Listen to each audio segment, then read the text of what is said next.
Hello, fans of all ages. Ryan Warwick back here with you. Certainly a slow day in this country. Obviously, nothing else going on. So I figured I'd make a video about the MLB hot stove, which has been red hot over the last week or so. A lot of moves going on with Toronto Blue Jays and the New York Mets, who got back DJ LeMahieu and got Corey Kluber. And that's the first thing that I want to get into. I was very surprised to see the Yankees go after Kluber for an $11 million deal when they could have gotten Masahiro Tanaka back for roughly the same price. But the big move that they made was obviously getting DJ LeMahieu back. And boy, was this an absolute steal for the New York Yankees. Now, obviously, it's a steal for the Yankees because they got one of the best players in baseball for $15 million a year. So right then and there, it's certainly an amazing deal for the Yankees. LeMahieu signed for 6 years, $90 million. I thought he was going to get somewhere in the $100 million range. I guess the number 90 was something that he was comfortable with. The Yankees decided to give him 6 years, which I think is awesome for the New York Yankees. Like I said, you're getting DJ LeMahieu back on a bargain deal. LeMahieu has been this team's MVP. He's arguably been baseball's MVP for the last 2 years. He finished in 4th in 2019. He finished in 3rd in 2020, and he probably would have won had he played more than 45 games last year. He wound up on the IL for a stint. But this guy led baseball in batting average and OPS last year. He already was proven to be a great hitter in Colorado. And then as his time with the Rockies kind of dwindled down, we started to see some flaws on the road, and that's usually what happens at Coors Field. But this was totally different. He hit 229 away from Coors Field in 2018. But now LeMahieu is a certified stud at the plate, an awesome hitter, can hit for power. He's basically doing, and I said this in a prior video, he's basically doing what Derek Jeter did from 97, 98 to around the mid to late 2000s or so. This guy has been the Yankees' best player. He could play 3 defensive positions at an elite level, and an awesome deal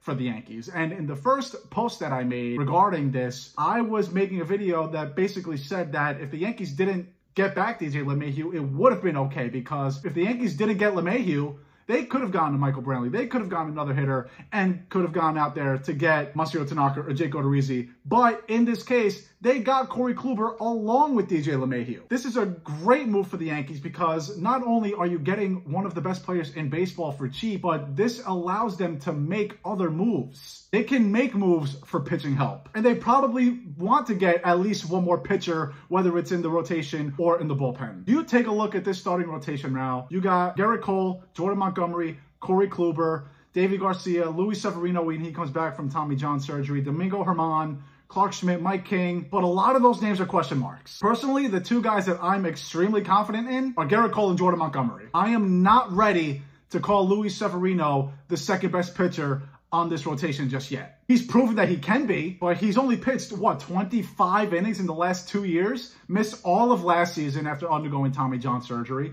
Won't be back until June. Now, would it surprise me if Luis Severino comes back in the summer and completely dominates? No, absolutely not. But it also wouldn't surprise me if he doesn't do well at all. And Deivi Garcia wasn't amazing last year. The Yankees couldn't trust him to go more than 1 inning in the postseason. Clark Schmidt is a prospect. Mike King is a prospect. Domingo Germán has not pitched in over a year. So this Yankee rotation is a big question mark, and who knows what Corey Kluber is going to be. And hey, if Corey Kluber is the 2-time Cy Young Award winner that he's been previously, then awesome. If Gerrit Cole and Luis Severino and Corey Kluber are your top 3 and Severino and Kluber are at their best, then that is a dominant force. Then if you move Jordan Montgomery, who right now is probably the Yankees' 2nd best pitcher, if he's your true 4, if Severino and Kluber are doing their jobs, that's amazing. And I love Jordan Montgomery. I'm a big fan of his. He was great in his rookie year. He saved the Yankees season in Game 4 of the ALDS against the Tampa Bay Rays last year. You do that, you save the Yankees, you are okay in my book, automatically. And on top of that, this also helps the Yankees in the future, both short-term and long-term,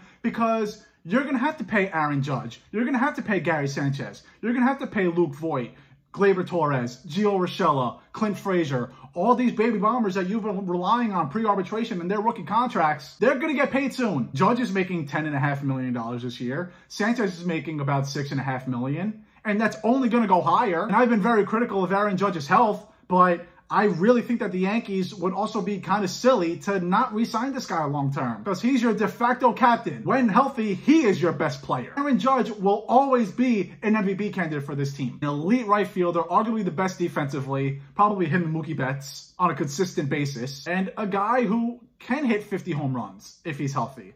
A guy who can easily drive in 100 runs. We see what Aaron Judge can do. We see what Clint Frazier and Gary Sanchez and Gleyber Torres and all these young guys can do. Saving all this money for LeMahieu when you have to pay Giancarlo Stanton and Garrett Cole over the next 7 and 9 years respectively, or 8 years for Garrett Cole rather. The problem is the Yankees aren't going to be able to keep all of these young guys. Aaron Judge and Gleyber Torres are probably here to stay. Luke Voigt, I feel like, is always on the trade block. And if you're going to get Luis Castillo, he's certainly a name to be in question. But look at all these baby bombers that the Yankees have. They're not going to be able to keep all of them. But at least you're able to either sign a guy like Judge or Gleyber Torres for more money and ensure that they're in a Yankee uniform for the rest of their careers, or you can save money by signing them for a little bit cheaper and keeping more of them. So this was a great move for the New York Yankees, not just by getting one of the best players in baseball on a cheap deal, but it helps out everywhere else. And it already has helped them because they got Corey Kluber. Now, again, I was very surprised to see the money that Kluber got when they could have gotten Masahiro Tanaka. Personally, I think Masahiro Tanaka is the much safer bet here. I think Kluber is low risk, high reward. And if he stinks, then whatever, but they're willing to just let go of Masahiro Tanaka. They probably could have given him the same amount of money. That was pretty surprising to me. But again, at least that we know that they can get one more pitcher, either in the rotation or in the bullpen. And you take a look at this bullpen, it has not been great. 2017, 2018, 2019, it was awesome. But you lost Tommy Kahnle. Adam Ottavino has been a question mark. And Aroldis Chapman is not Aroldis Chapman anymore. In my first video about LeMahieu and the free agency, the whole thing, I pointed out that Aroldis Chapman has pretty much either has blown it or almost blew it for 3 out of the last 5 teams that he was on. 2020, he gave up the game-winning home run. 2019, he gave up the walk-off home run to Altuve.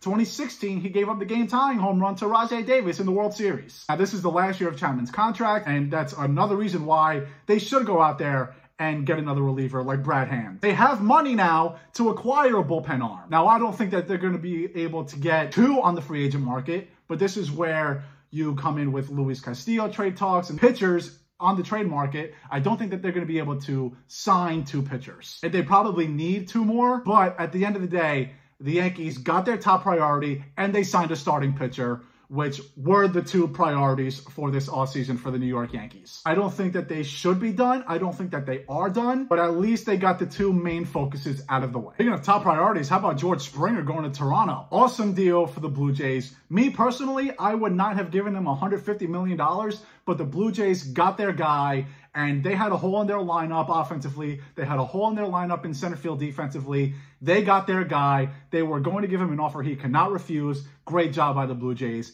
And this obviously affects the New York Mets, who were easily in contention for George Springer up until the Blue Jays gave him $25 million more that the Mets offered him. And honestly, if I'm the New York Mets, I'm okay. I think George Springer was the second priority behind getting a catcher, and they got that with James McCann. But if you're the Mets, look at what you've done so far this offseason. You got Francisco Lindor. You got Carlos Carrasco, who could easily be, at worst, the 4th best pitcher on this rotation when Noah Syndergaard comes back. You got a stopgap for Syndergaard, and then you're just going to leave him in the rotation, and he's there for at least the next 2 years. You got Trevor May to help out that bullpen, which is always shaky. And you look at the Mets situation that they're in right now, they still have room to get both a center fielder and another reliever, and they desperately need both. Now, would it have been nice to have George Springer? Absolutely. But let's be real here. The Mets didn't need more offense. Yeah, right-handed bat would have been nice, but they did not need more offense. Alonso, McNeil, Lindor, J.D. Davis, Conforto, Dom Smith, James McCann. That's enough offense. But now the Mets should be 100% focused on Jackie Bradley Jr. because they have not had a full-time good defensive center fielder since Juan Lagarza in 2014. And that was when he was an everyday piece of their lineup. But the problem was he couldn't really hit. Now, Jackie Bradley Jr. is not this amazing offensive player, but last year he was pretty good. Take it for what you will in a 60-game season. But again, the Mets don't need offense. They need a guy who you can plug in at center field every day and expect him to catch everything. Brandon Nimmo is not that. If Brandon Nimmo is the Mets opening day center fielder, that's a problem. And again, it would have been great to get George Springer. But you look at the short-term future and the long-term future for the New York Mets, if they would have had to give George Springer $150 million, that essentially means that there's no shot that you're going to be able to extend Conforto. You know that the Mets want to extend Francisco Lindor. And then if you got George Springer for that kind of money, you were not going to be able to get a reliever with Brad Hand still on the market. So right now, the Mets' two top priorities should absolutely be Brad Hand and Jackie Bradley Jr. You look at the deal that Liam Hendriks got from Chicago. If you can get Jackie Bradley Jr. and Brad Hand for similar deals, you're probably just over the luxury tax. I'm sure that the Mets can finesse their way to get both of them and stay under the luxury tax. Maybe trade someone if they have to. But if I'm the New York Mets, it's okay that you didn't get George Springer, but you can't not get George Springer and then not deviate to your plan B. And if the Mets missed out on their plan B, which should be Jackie Bradley Jr. and Brad Hand, then that's an issue for the Mets. And even if the Mets don't get Jackie Bradley Jr. and Brad Hand, they're still a pretty good team. That infield offensively might be the best in baseball. Certainly up there with the Yankees. And speaking of Conforto and Springer's stats over the last 4 years are pretty similar. And we also have to remember, George Springer is on the wrong side of 30, and he knew what pitch was coming for at least a year. So those stats might be a little bit skewed. I give the Toronto Blue Jays a lot of credit for going out there and getting Springer. It was a move that they had to do, especially after missing out on LeMahieu and Lindor. And they basically missed out on everyone that they were targeting. They made Springer an offer that he could not refuse. They got their guy. Good for Toronto. Who knows what it's going to look like in 3, 4, 5 years from now? But if I'm the Blue Jays, I'm not worried about that. You have Biggio and Guerrero and this young core of great offensive players. They needed veteran leadership. I think they still need to improve that rotation a little bit. But this is probably the second best team in the AL East right now on paper. And it certainly shouldn't surprise anyone if they go out there and are in contention for the division title in late September. And speaking of the New York Mets, I don't want to harp on this too much, but just the whole Jared Porter situation, they obviously did the right thing. I'm not going to sit here and lecture you. I think if you need to be lectured, you really need to look in the mirror and figure out your morals. This guy obviously does not belong in any baseball front office. He will probably wind up getting a job down the road, but for the time being, the Mets did the right thing. They cannot just let this guy in a front office where he can potentially be hazardous to women in the entire front office.